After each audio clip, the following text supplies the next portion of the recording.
Olá a todos, quero cumprimentá-los com a graça e a paz de nosso Senhor Jesus Cristo.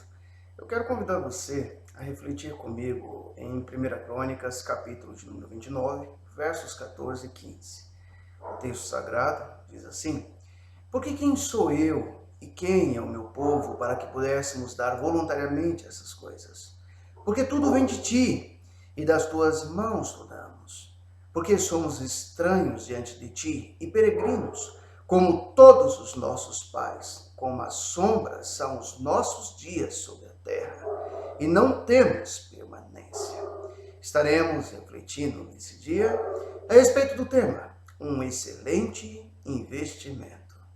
Nós podemos observar no relato do capítulo 29 de 1 Crônicas que o rei Davi, diante de toda a congregação, diante das autoridades que ele convoca, ele então tem o desejo de explanar diante de todos eles o intento de seu coração em construir a casa de Deus. Davi havia separado pedras preciosas. Davi havia separado a quantidade relevante de ouro, prata, bronze, enfim. O rei Davi desejava construir a casa de Deus da melhor maneira possível, com todos os recursos possíveis que ele conseguira levantar em sua época. Contudo, o Senhor Deus não permitiu que Davi construísse essa casa. Essa tarefa ficaria para Salomão. E algumas coisas me chamam a atenção ao me deparar com esse texto. Primeiro, porque nós podemos observar que o reinado de Davi foi um reinado onde esse homem logrou êxito na maior parte de sua vida. Davi, assim como eu e como você, também tropeçou em alguns momentos da vida, teve suas falhas e seus erros, e entre esses nós podemos observar a sua falha quanto à questão de Urias o Heteu, quando Davi comete adultério, quando Davi então toma Batseba como sua mulher. Davi sofreu, Davi passou pelas consequências do seu pecado.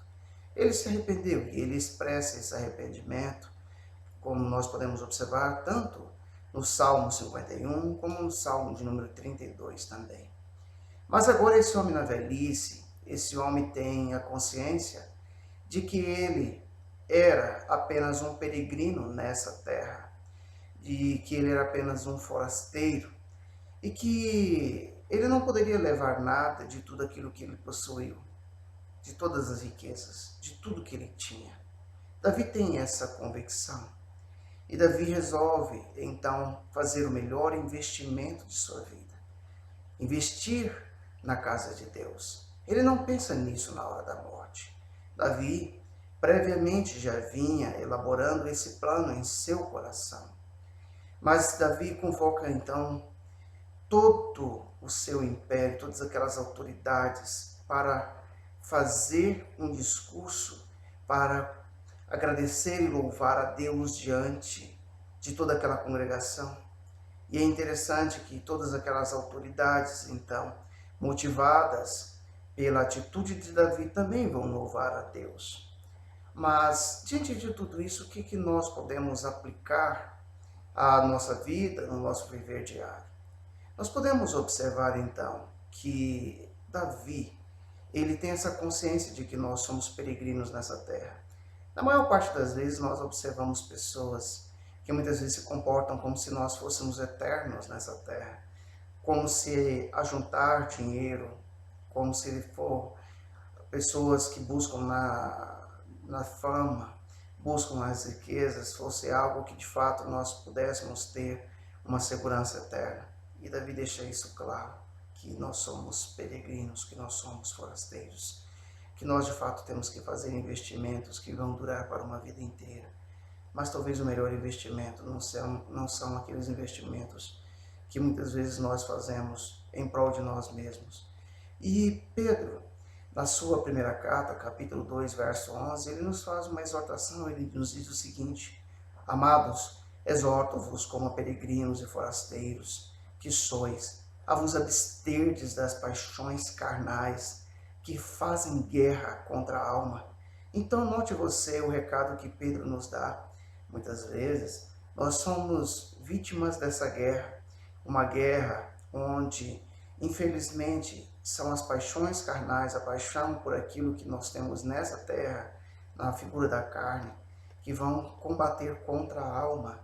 E se você quer um exemplo muito prático disso, eu vou apresentar um exemplo que o próprio Senhor Jesus nos mostra no Evangelho de Lucas, capítulo 18, dos versos 18 a 27, em um diálogo em que Jesus tem com um homem ao qual a Bíblia não dá nome.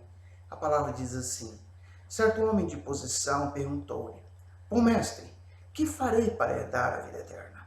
Respondeu-lhe Jesus: por que me chamas bom? Ninguém é bom senão um que é Deus. Sabes os mandamentos? Não adulterarás, não matarás, não furtarás, não dirás falso testemunho, honra teu pai e tua mãe. Replicou ele: tudo isso tenho observado desde a minha juventude. Ouvindo Jesus, disse-lhe: uma coisa ainda te falta. Vende tudo o que tens, dá aos pobres, e terás um tesouro nos céus. Depois vem e segue-me. Mas preste atenção. Qual é a reação desse moço? Qual é a reação desse rapaz? E infelizmente eu quero lhe dizer que essa tem sido a reação de muitas pessoas na atualidade. Quando o Senhor nos faz essa proposta de investimento. Quando o melhor investimento é investir no reino de Deus, com todas as suas forças, com todos os seus recursos. Observe então o que acontece então com esse rapaz. Então Jesus, após escutar tudo isso, todo esse relato, esse rapaz parecia um rapaz perfeito, como muitas pessoas nos nossos dias parecem, que são bons moços, boas moças. Mas note você, ouvindo Jesus disse-lhe: uma coisa ainda te falta.